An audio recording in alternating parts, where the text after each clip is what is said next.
Hello everyone, this is Abby and Brooke here, and we are the Vectorious sisters.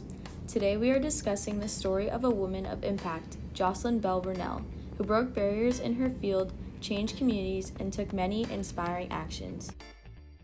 An amazing female physicist named Jocelyn Burnell was born Susan Jocelyn Bell in Belfast, Northern Ireland on July 15, 1943. She is the daughter of Margaret Allison Kennedy Bell and George Philip Bell. Jocelyn attended Mount School in York, UK for primary school. As she was growing up, she had to fight for her right to pursue science at her school because girls were not permitted to study science. Thanks to her inspiring physics teacher and her encouraging parents, she soon found her passion for physics. Jocelyn then decided that her next step in life was going to university. Burnell's fascination for astronomy sprung from the first flight of Sputnik and her frequent visits to the Armagh Planetarium, which her architect father helped design. For university, she first went to Glasgow University to receive her bachelor's degree in physics in the year 1965. At this university, she was the only girl in her year along with 49 men. After that, she attended Cambridge University where she got her PhD for radio astronomy in 1969. While in university, Burnell met her husband, Martin Burnell, and they married in 1968 and had a son named Gavin. Sadly, in 1989, the two went their separate ways and divorced. We know that Burnell was an astrophysicist, but some of you may be asking what this type of physicist does. An astrophysicist is a specific type of physicist who studies the working of the universe at the scale of planets and stars. Their observations and discoveries are created from collected data through satellites and space probes. They try to see how the world works with what we see in the universe around us. While Jocelyn was a graduate student at Cambridge, she discovered something called radio pulsars. Although she discovered them herself, her advisor and colleague took all of the credit for her work. After a rocky start to her young career, she went on to do some remarkable things. Burnell was a professor at several universities, including University of Southampton, University College London, and Open University. Once she had taught for a while, she came to the U.S. where she was a project manager for the James Clerk Maxwell Telescope on Mauna Kea, Hawaii in 1991. Due to her amazing work in this field, she was given many roles and titles throughout her career. Jocelyn was a Dean of Science at University of Bath, President of the Royal Astronomical Society, and appointed Commander of the Order of British Empire. You might be wondering what pulsars are. Pulsars are whirling stellar corps that send beams of radio waves across the cosmos. These dead stars contain more mass than the sun and are unseen to the naked human eye. With the discovery of pulsars, there is so much more that can be explored. For instance, scientists are able to test fundamental theories in physics, detect gravitational waves produced by colliding galaxies. They also provide signposts for long-term interstellar navigation and so much more. This picture was captured by NASA. The bright blue dot in the center of the star pinpoints the pulsar that was captured by the Nuclear Spectroscopic Telescope Array.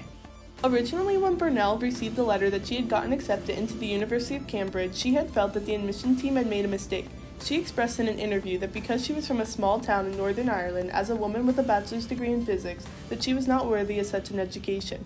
She had stated that once they discovered their mistake, they'd throw me out. However, being the determined person and fighter that she was, she thought to herself in that moment, until they throw me out, I will work my hardest so when they do throw me out, I won't have a guilty conscience. Rather, I'll know I have done my best. So determined to receive as much education as possible and use the school's technology, Burnell used the school's telescope for the first 6 months of school. During this time, she had seen hundreds of quasars from a 900-foot paper that she had printed out weekly. The first sign of something strange in Burnell's research was on August 6, 1967, when the squiggly stretch of data occupied less than a quarter inch of her printed 900-foot data papers. After she had lined up her printed papers, Burnell saw this reoccurring theme when observing a certain part of the sky. She then decided to use the school's more advanced technology for higher speed recording in November of 1967. This reading captured a repeating string of radio waves spaced a bit more than a second apart consistently. Burnell then discussed this higher speed data with her advisor, Hewish, where he labeled the pulses LGM-1 for little green men because he was convinced that the signals she had observed were artificial. However, Burnell knew that from her months and months of observations that these signals were not artificial, so she was more determined to explore more.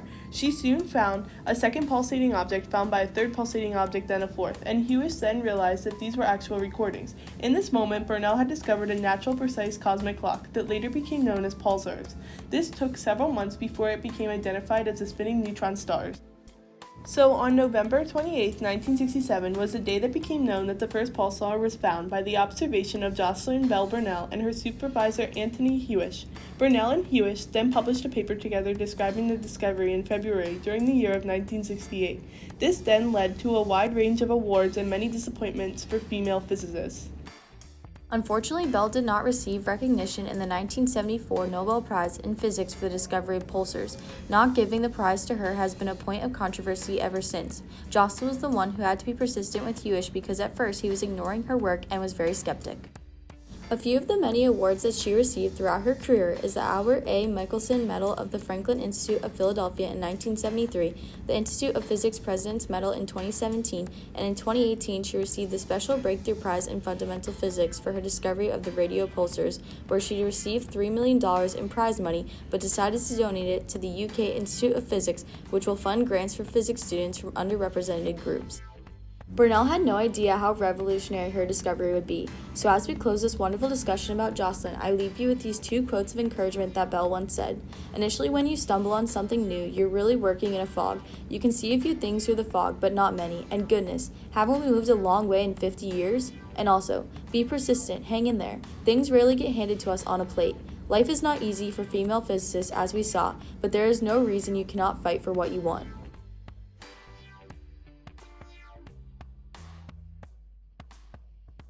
Thanks for watching!